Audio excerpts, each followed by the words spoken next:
ketemu.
Assalamualaikum warahmatullahi wabarakatuh.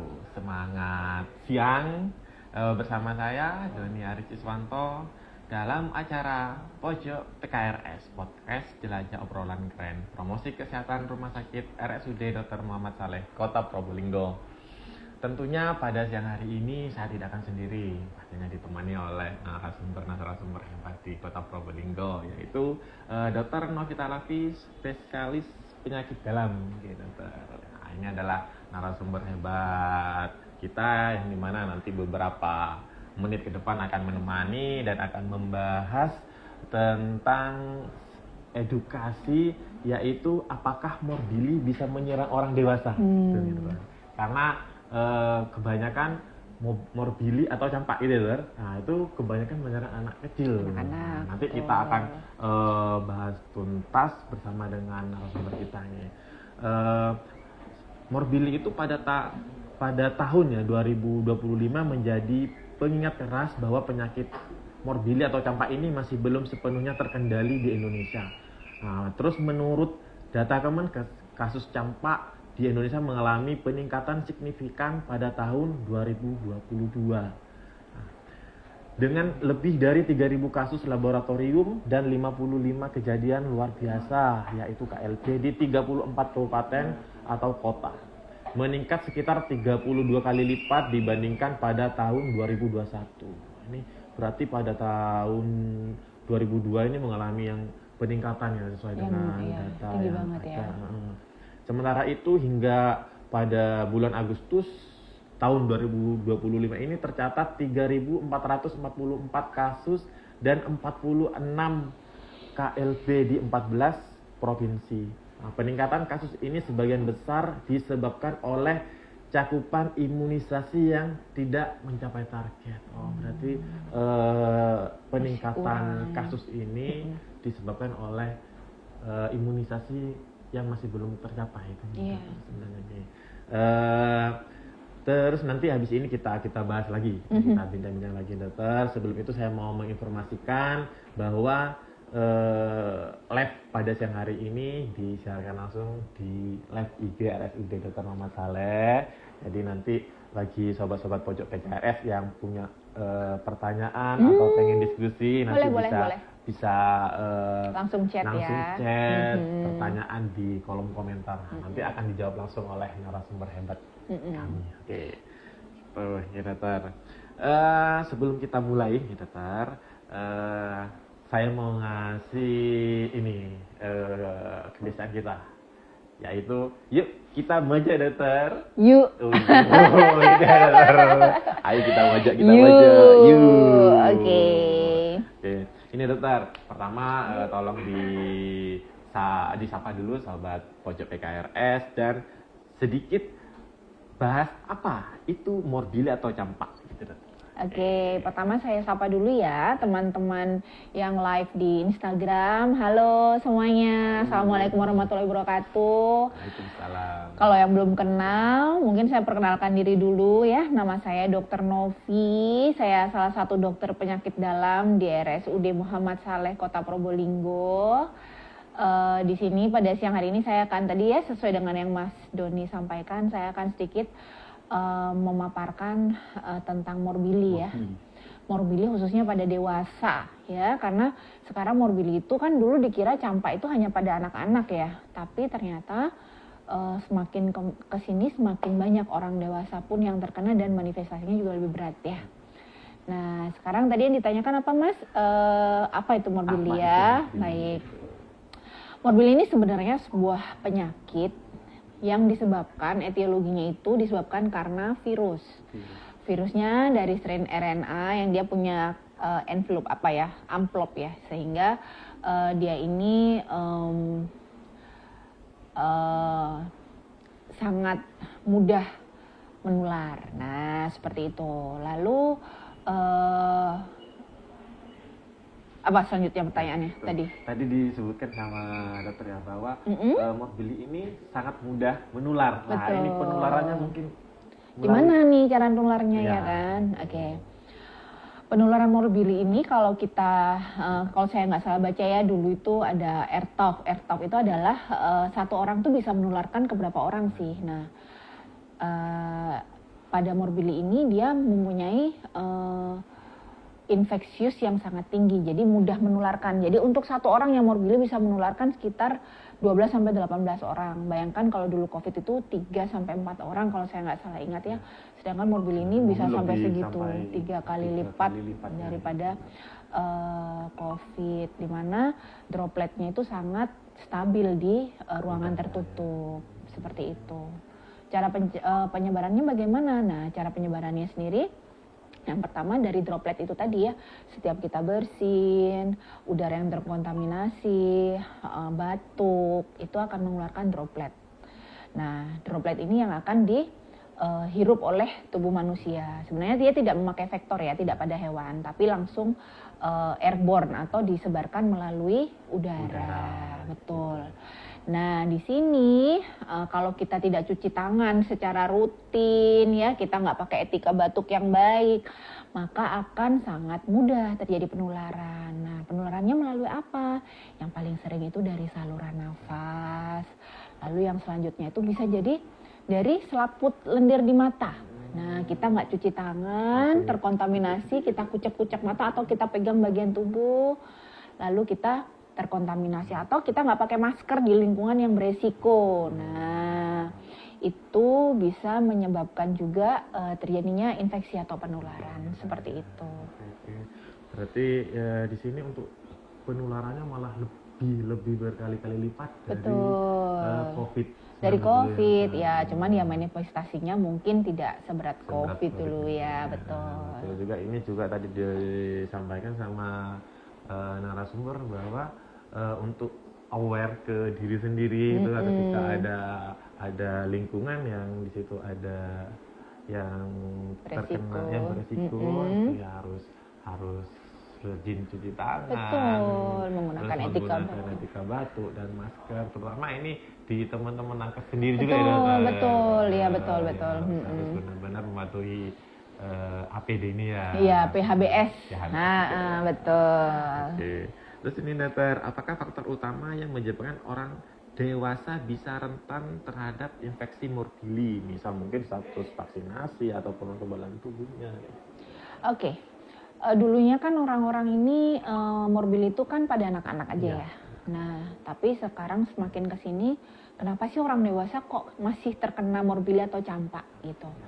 Nah, itu ada beberapa hal ya. Yang pertama, pada usia yang dewasa mungkin sudah vaksin, tapi belum pernah terpapar. Karena dulu mungkin vaksinasinya bagus ya, jadi belum pernah kena. Akhirnya terkenalah pada usia dewasa. Betul, itu yang pertama.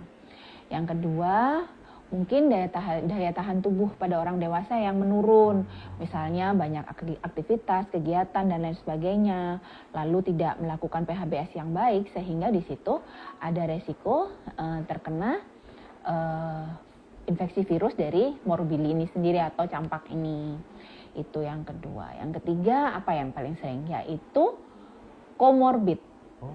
Iya, komorbid, misalnya pasien-pasien dengan gagal ginjal, itu kan pada dewasa juga banyak ya, gagal ginjal, pasien dengan diabetes, obesitas, lalu pasien dengan kita nakes. Nah, nakes ini kita overwork atau kecapean ya, mungkin pasiennya lagi banyak, terus kita lupa makan dan lain sebagainya, pas kita merawat pasien morbilli, terkenalah kita bisa seperti itu. Lalu mungkin kalau PHBS pada lingkungan kesehatan masih kita baiklah kesadaran untuk cuci tangan ataupun etika batuk. Cuman ya itu tadi, kadang-kadang pada usia dewasa ini kita itu sulit misalnya aduh pusing dikit biarin aja deh dulu ya kan, panas demam biarin aja deh dulu. Jadi tunggu agak beberapa hari malah belum diapa-apakan, keparahannya sudah berat seperti itu. Jadi untuk tadi disebutkan sama dokter bahwa sudah vaksinnya sudah lengkap gitu ya. Nah, ini vaksin campak gitu ya? Ya, kan MMR namanya. Mumps, measles dan rubella. Yang sering dikenal sama vaksin campak gitu. Iya, MMR namanya. MMR, betul. Kalau dulu itu biasanya kata orang-orang itu vaksin campak biar kalau besar tidak dicampakkan. Iya, betul. Itu betul. Betul juga. Iya lagi. Oke. Karena tadi juga disampaikan walaupun sudah vaksinnya sudah lengkap, ternyata waktu dewasa masih ada kemungkinan ya untuk masih. Saya merawat 2 orang ya, Mas Doni ya, merawat 2 orang morbilli dewasa yang dari luar kota, luar Jawa sorry ya. Yang satunya dari Papua, satunya dari kalau saya nggak salah dari Kalimantan ya. Ini asumsi saya saja ya. Semuanya ini bukan orang yang anti vaksin, mereka vaksinnya rutin, lengkap, dari tenaga kesehatan juga mengaku sudah lengkap vaksinnya. Tapi kenapa kok bisa masih kena? Yang saya khawatirkan itu adalah cold chain vaksinasi yang zaman dulu itu nggak sebagus sekarang. Mungkin zaman dulu tidak ada UPS uninterrupted power supply, di mana akhirnya freezernya atau chillernya tidak bisa mempertahankan di suhu yang seharusnya. Betul. Terus transport dari Jawa keluar Jawa ya, mungkin itu bisa saja terjadi. Jadi vaksinasinya itu tidak optimal. Sudah dilakukan, cuman vaksinnya mungkin tidak optimal. Padahal ya mereka juga dari kalangan tenaga kesehatan, saya yakin pasti udah lengkap lengkap vaksinnya. Cuman kenapa ya kok bisa ya, itu tadi mungkin ada beberapa faktor itu. Betul. Karena kan MMR itu vaksin hidup. Iya. Vaksin hidup. Dan harus diperlakukan sedemikian rupa itu. Perlakuannya juga harus diperhatikan seperti itu. Terus dokter, selanjutnya bagaimana gejala morbilli pada orang dewasa dibandingkan dengan gejala yang muncul pada anak-anak? Apakah ada perbedaan yang signifikan dokter, morbilli yang muncul di anak sama di orang dewasa? Oke, perbedaannya ya. Perbedaannya pada dasarnya kalau saya lihat pada orang dewasa itu manifestasi klinisnya tuh lebih berat biasanya, Mas Doni. Berat malah ya, ketimbang anak-anak ya. Iya, kenapa sih, kan harusnya dewasa udah bagus ya imunnya. Malah daya tahan tubuh yang bagus pada orang dewasa itu menyebabkan peradangan yang berat. Dan kenapa pada anak-anak itu lebih baik? Karena begini, jadi MMR itu pada anak-anak yang pertama itu biasanya diberikan pada usia 9 bulan. Nah, yang kedua 18 bulan, lalu diulang pada usia 6-7 tahun pada saat kelas 1 SD. Nah, ini kenapa sih dasarnya kok 9 bulan? Karena imun pasif dari ibu itu akan menurun setelah 9 bulan. Jadi dia akan istilahnya menjadi populasi rentan, betul. Setelah itu di shock dengan MMR. Nah, di sini tujuannya supaya tidak terjadi istilahnya kalaupun ada infeksi ini tidak terlalu berat. Nah, permasalahannya pada anak-anak ini, pada dewasa ini, dia itu sudah imunnya itu sudah bagus. Sehingga kalau ada musuh yang dalam hal ini ada virusnya, terjadi perlawanannya itu berat. Akhirnya peradangannya di seluruh tubuh menjadi lebih berat. Itu yang pertama. Yang kedua adalah pada dewasa itu seringkali ada komorbid tadi yang saya bilang. Komorbidnya bisa gagal ginjal, bisa kanker, bisa obesitas, ya, bisa diabetes, bisa penyakit liver atau pasien setelah splenektomi atau kita tenaga kesehatan, ya.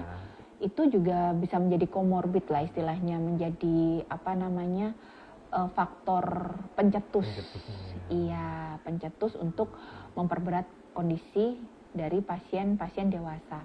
Dan kondisi ini, peradangan yang jangka panjang ini menyebabkan infeksi penyertanya itu timbullah di sana, pneumonia, diare, iya.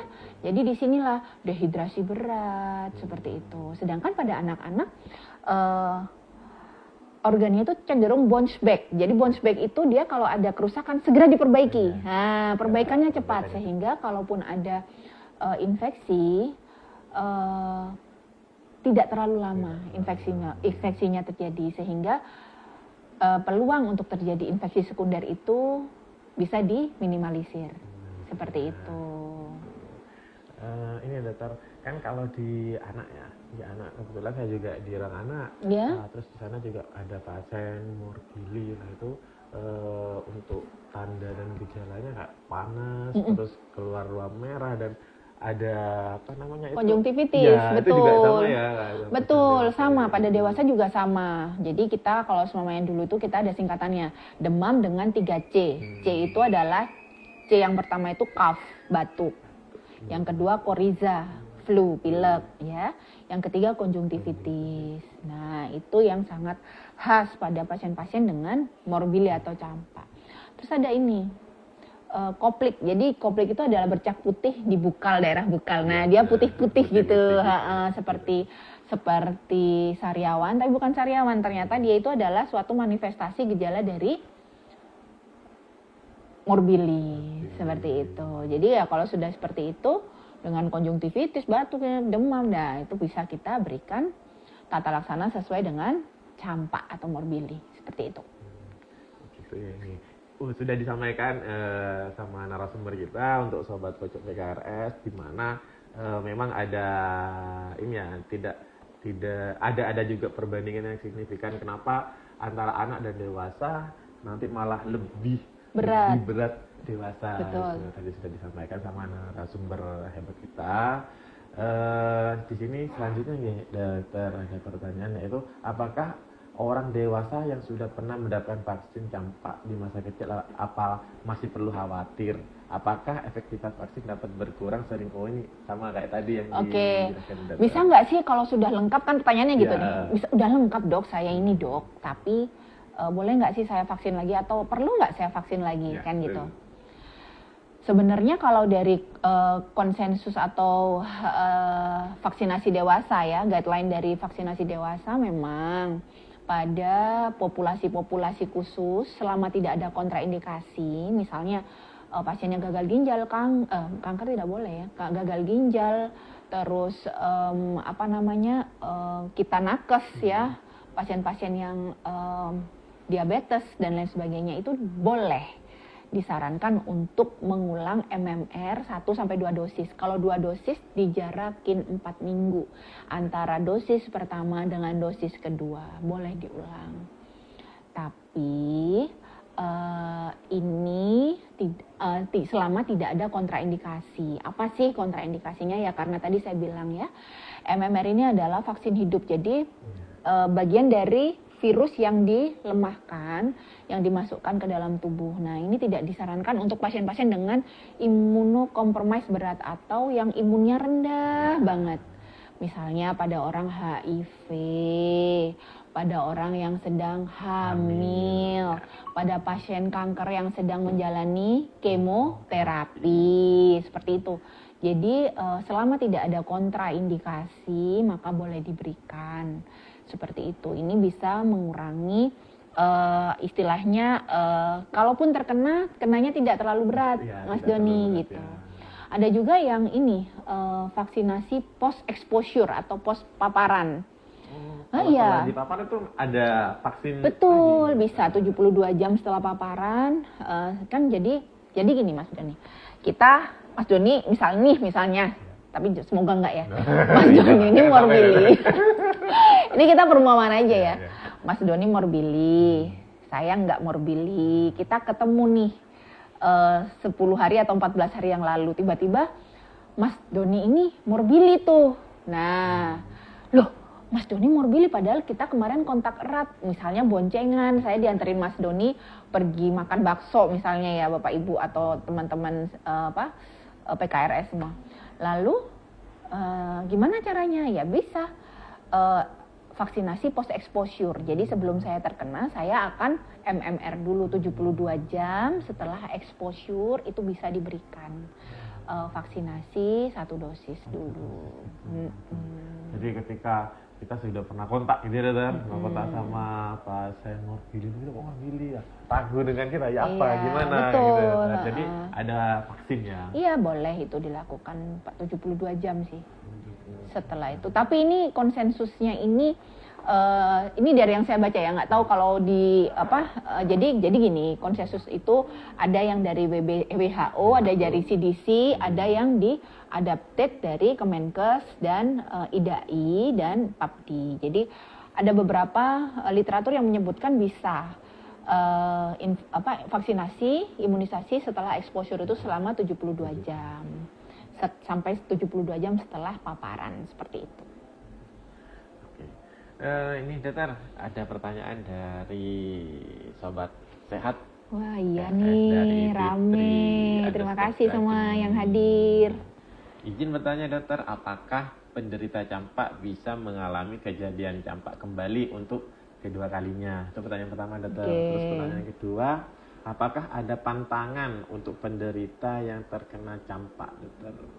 Oke. Nah, biasanya kan kadang itu kalau masyarakat awam ketika saya kan juga orang desa ya, Iya, Dokter. iya, iya. Dulu kalau ketika ada yang kena campak, jangan mandi. Ya gitu, Oh, Dokter. nggak boleh mandi. Iya. Oh, iya. Tambah keluar terus Oke, juga oke. cepet kasih minum Air kelapa. Ya, air kelapa gitu biar cepat keluar gitu kan. Gitu. Apakah itu Oke. mitos atau fakta? Gitu kan. Mitos atau fakta ya. Oke, yang pertama dulu tadi apa tadi pertanyaannya? Yang pertama itu sudah pernah kena. Oh bisa nggak campak 2 kali? Oke. Pada dasarnya kalau kita sakit suatu infeksi virus, itu kita sekali kena, badan kita itu udah terbentuk antibodi Mas Doni. Karena sudah pernah ya. Udah pernah. Kalaupun terkena campak lagi, biasanya bisa dari strain yang berbeda. Kayak kita kena DB itu kan virus ya. Kalau kita kena DB yang kedua, itu dari strain virus yang berbeda. DB itu kan ada 4, DEN 1, 2, 3, 4. Nah mungkin itu kita yang pertama kena DEN 1, yang kedua kena DEN 3 misalnya gitu. Sama dengan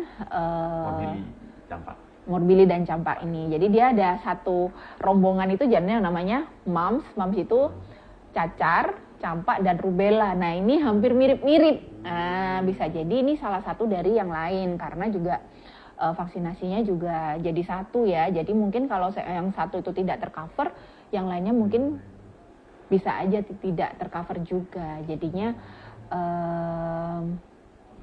bisa terkena gitu. Bisa nggak terkena lagi? Iya, bisa nggak terkena lagi kayaknya kalau sudah terbentuk antibodi. Begitu masuk virus lagi ke dalam tubuh, dia sudah akan fight buat penyakit yang sama. Seperti itu. Tapi ketika ada virus yang sama tapi yang lain lebih tinggi itu bisa. Pasti itu yang lain. Nah, Pasti itu strain virus yang lain gitu. Terus yang kedua ini dokter, yang itu pantangan. Oh, pantangannya. Ya. Oke, pantangan. Sebenarnya kalau pantangan ini tidak ada gangguan-gangguan, selama tidak ada gangguan-gangguan metabolik ya. Saya bilang tadi kalau dewasa itu kan banyak ya, obesitas, diabetes, sakit hati, bukan sakit hati ya, sakit liver maksud saya. Aduh, kalau sakit hati jangan deh. Jangan sampai deh. Jangan sampai deh. Nah, itu kan kalau semuanya seperti itu, apa yang akan terjadi? Maka yang akan terjadi itu kita akan, kalau kita terlalu banyak gula ya gula darahnya bisa tinggi, misalnya seperti itu. Kalau kita gagal ginjal, makan yang macam-macam juga tensinya bisa naik dan lain sebagainya. Tapi kalau netral, tidak ada komorbid, tidak ada pantangan khusus ya, cuman memang karena mukosa mulut biasanya agak mudah terluka, dihindari dulu makanan-makanan yang terlalu keras. Jadi lunak bertahap.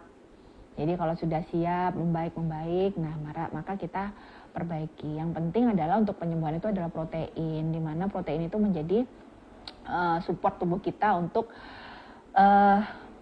memperbaiki diri, seperti itu. Jadi kalau semuanya makanan-makanan yang pantang kayaknya enggak sih. Terus kalau kayak kelapa itu, kalau hipokalemi mungkin dibutuhkan juga ya, karena kelapa itu kan juga sebenarnya elektrolit yang sangat baik. Paling lengkap lah, salah satu yang paling lengkap seperti itu. Jadi kalau semuanya mau dikasih air kelapa ya bagus-bagus aja. Jadi gitu. bukan mengobati ya, dokter. Bukan mengobati, karena memang ini karena virus sebenarnya tidak perlu obat. Dia akan membaik sendiri atau self-limiting disease, sembuh sendiri setelah 7 sampai 14 hari lah, seperti itu.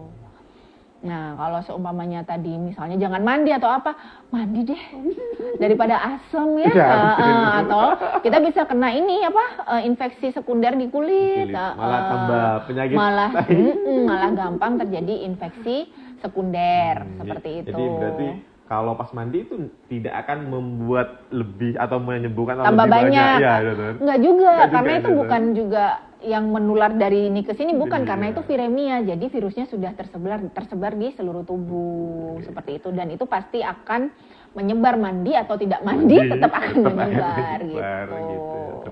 Malah kalau tidak mandi malah tambah penyakit baru ya. Betul, bisa jadi infeksi sekunder di penyakit kulit gitu.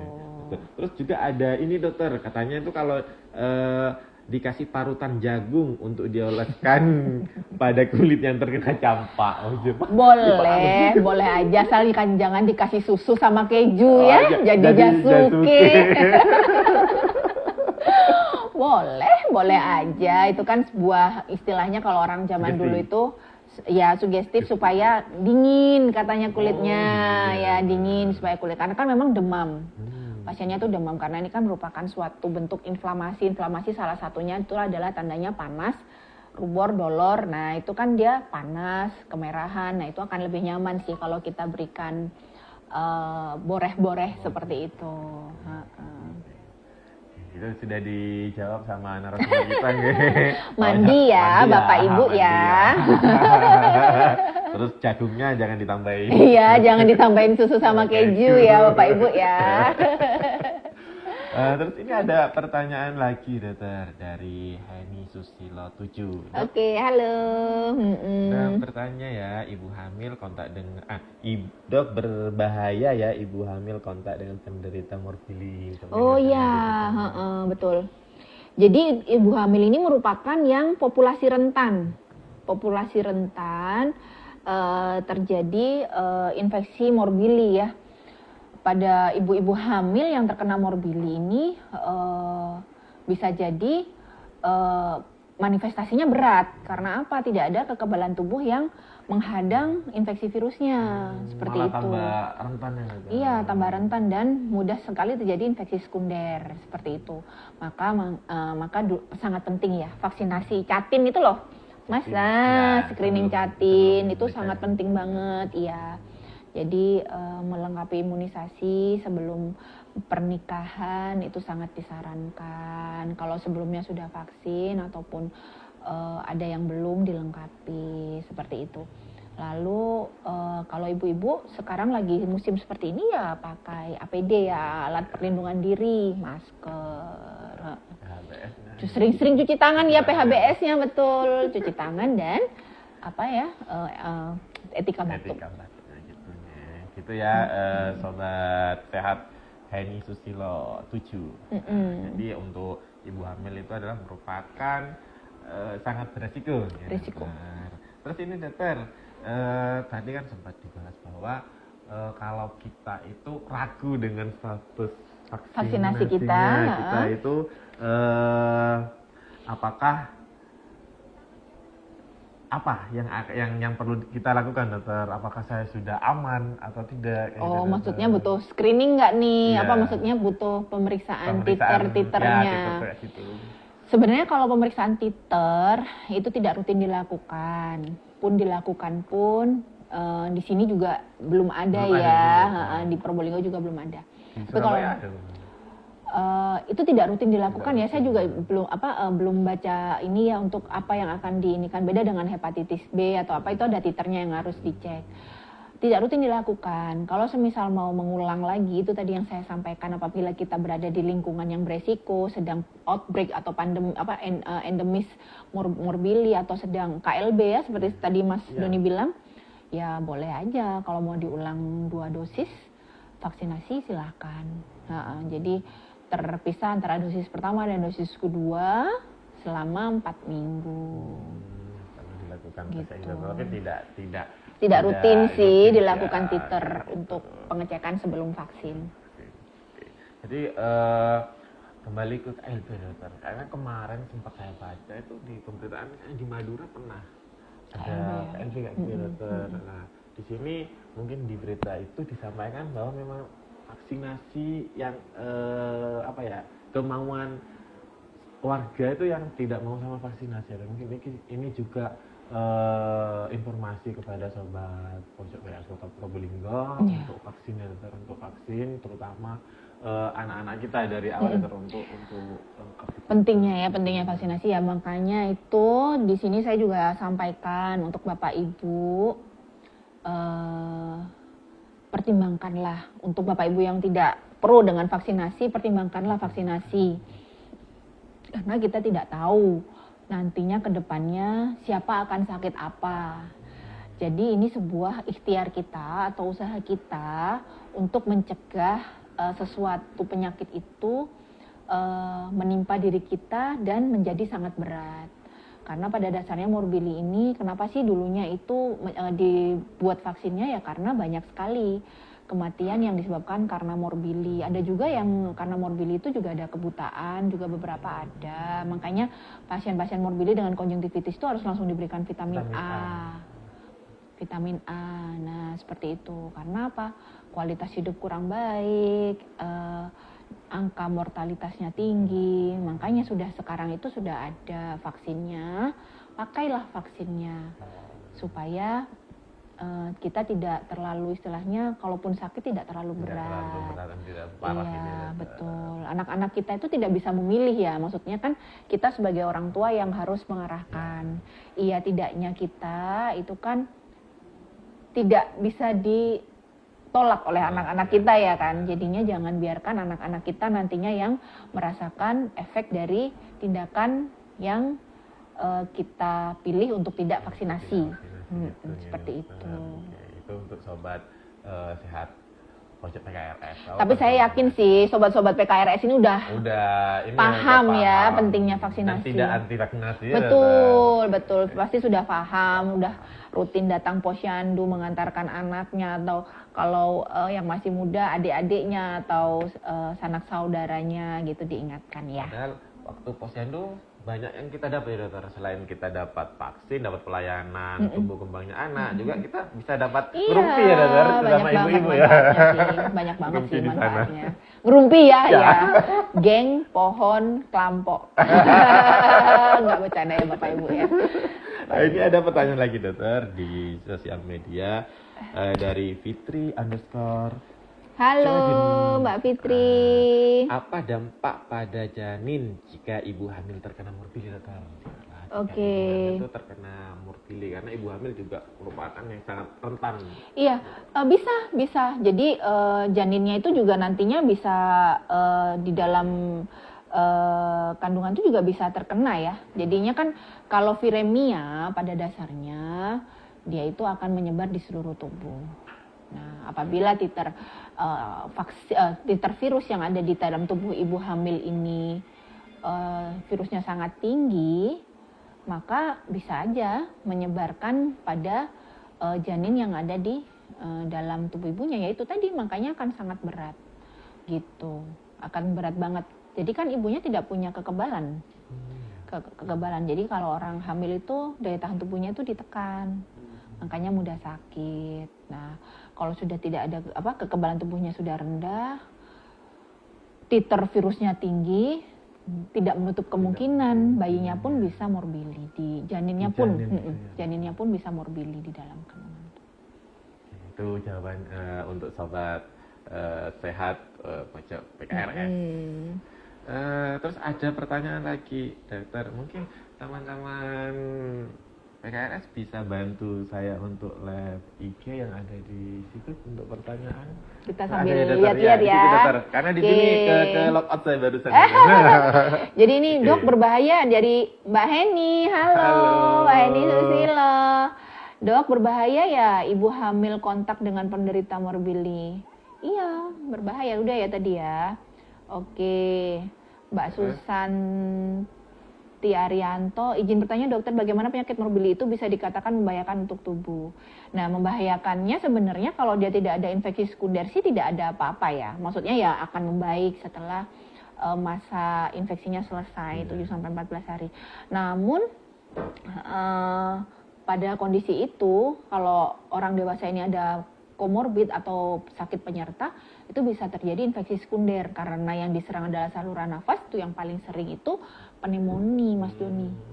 Malah itu yang paling itu yang paling membahayakan sih, yang paling letal atau mematikan seperti itu. Jadi ya jangan sampailah ada itu. Jadi sebenarnya kalau cuman morbili pure, hanya morbili aja nggak perlu sih antibiotik. Cuman kalau sudah ada infeksi sekunder kita harus memberikan antibiotik seperti itu.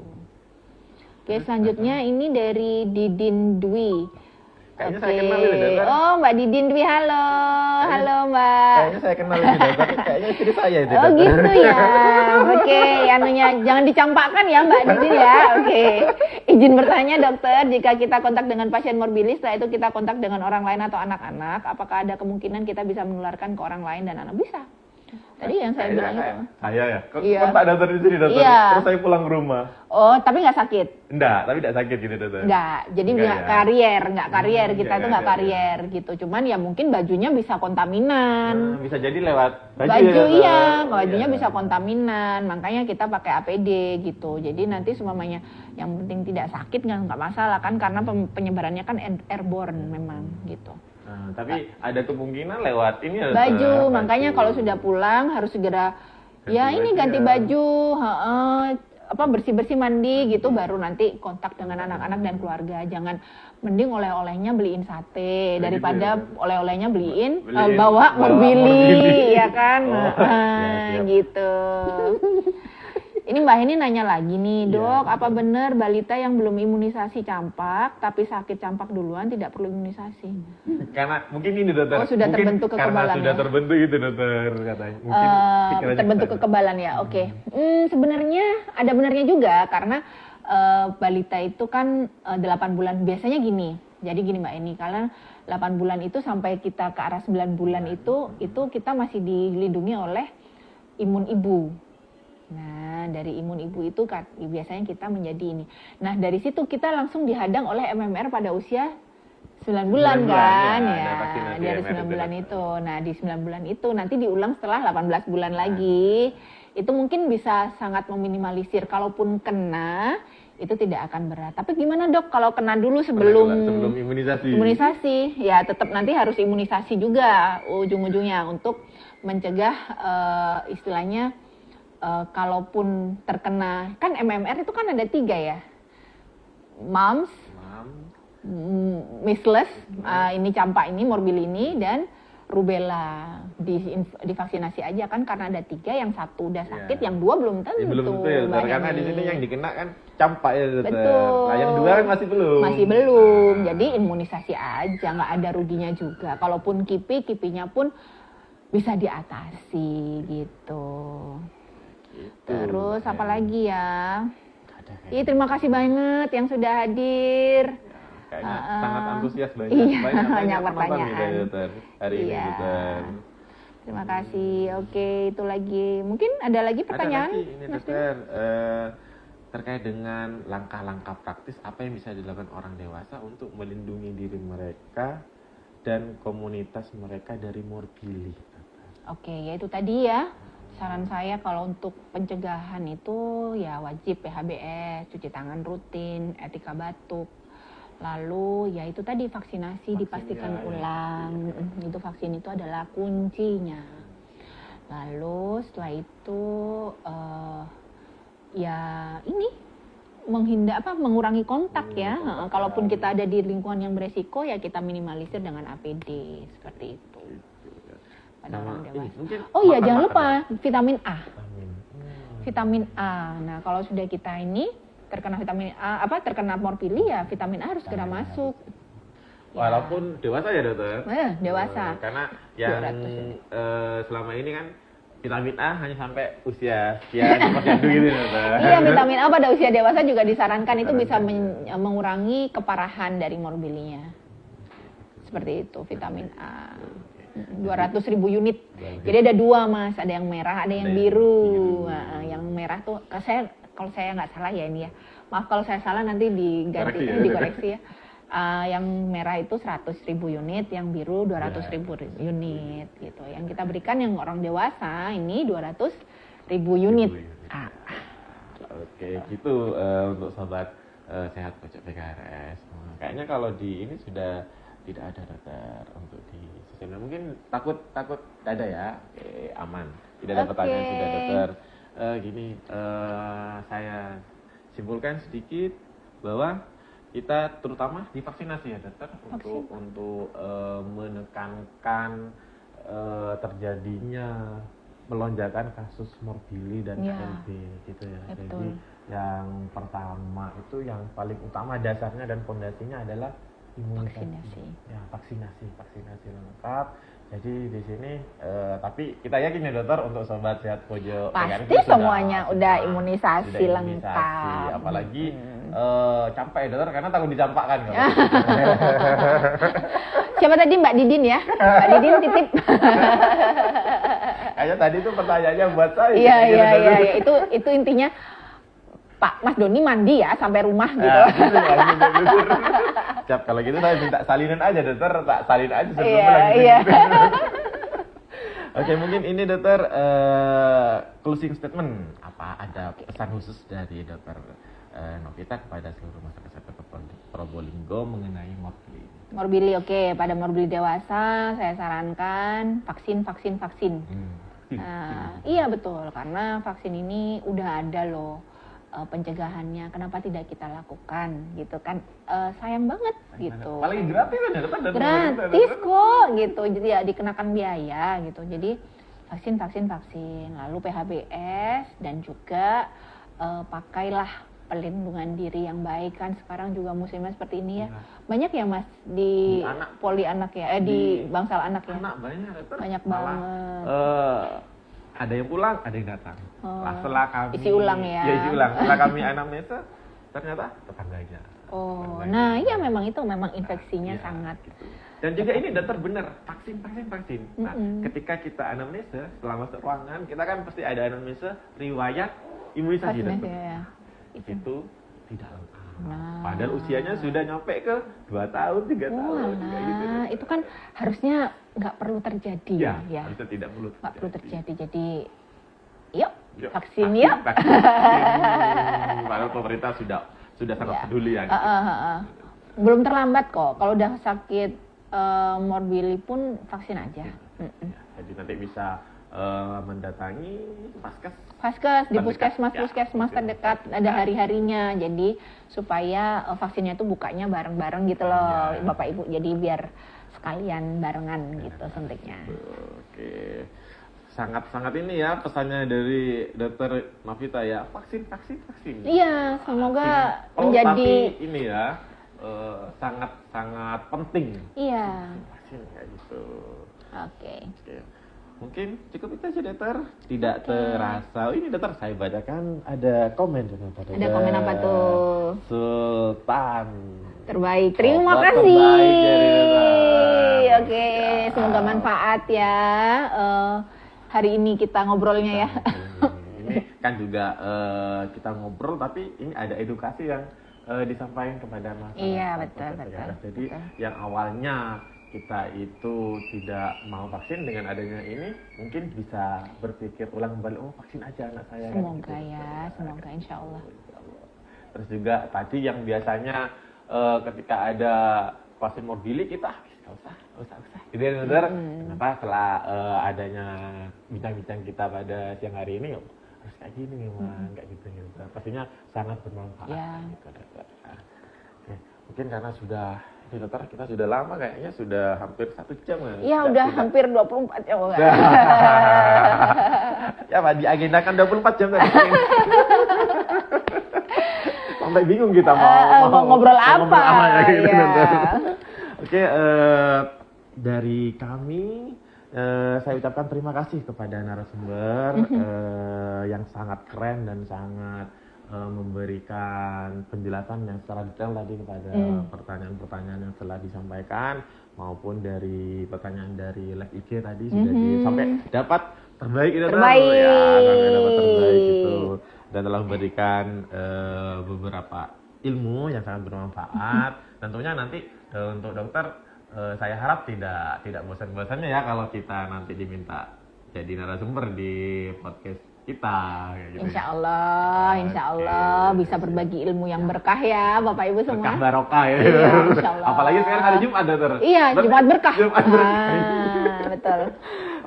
Oke, sekian dari saya, dan untuk sobat pojok PKRS kita nanti pastinya akan ada podcast tentunya dengan judul-judul dan para narasumber yang sangat keren nanti.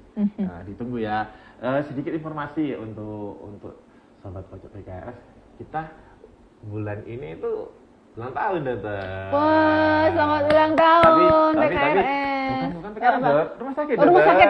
Salah Tapi ya, pasti PKRS-nya juga dong. Iya. tanggal 9 gitu. 9, selamat ulang tahun. Ulang tahun ke berapa ya dokter? Berapa ya? Berapa Mas? Ayo. Spill dong, spill.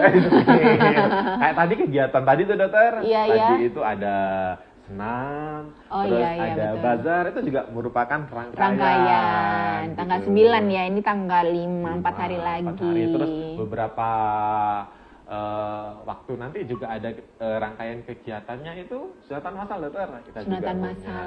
punya, Ya, teman-teman yang mau bergabung mungkin bisa mendaftarkan diri. Ya, tapi kayaknya kemarin sudah kami stop dokter. Oh, udah banyak overload. Ya udah, next time. Sangat Antusias. Juga liburan anak sekolah Iya, kan, betul. kayak gitu. Tahu nggak ya dokter? Ternyata ke 94 dokter. Semoga di usia yang sudah tidak muda lagi ini, misalnya semakin ini ya, berkomitmen memberikan yang terbaik buat pasien-pasien yang ada di sini. Amin. Bismillahirrahmanirrahim. Oke, jangan kalian nanti masih ada acara lagi, dokter. Secara sehat nanti kita ziarah ke makam Bapak Muhammad Saleh. Oh, Dokter mungkin tahu nggak di mana tempatnya? nggak Tahu ya. Ya nanti kapan-kapan kita ya, nanti kita kalau ini sepil kita. ya, kita. Oke. Dipantengin aja nih IG-nya IG-nya, Rumah Sakit Muhammad Saleh nih. Oke, kalau gitu saya Doni Ariswanto beserta dengan Saya Dr. Novita Lafi. narasumbernya sangat keren dan teman-teman PKRS yang bertugas di sana. Oke, terima kasih semuanya. Terima kasih. Saya sendiri. Assalamualaikum warahmatullahi wabarakatuh. Waalaikumsalam. Bye-bye.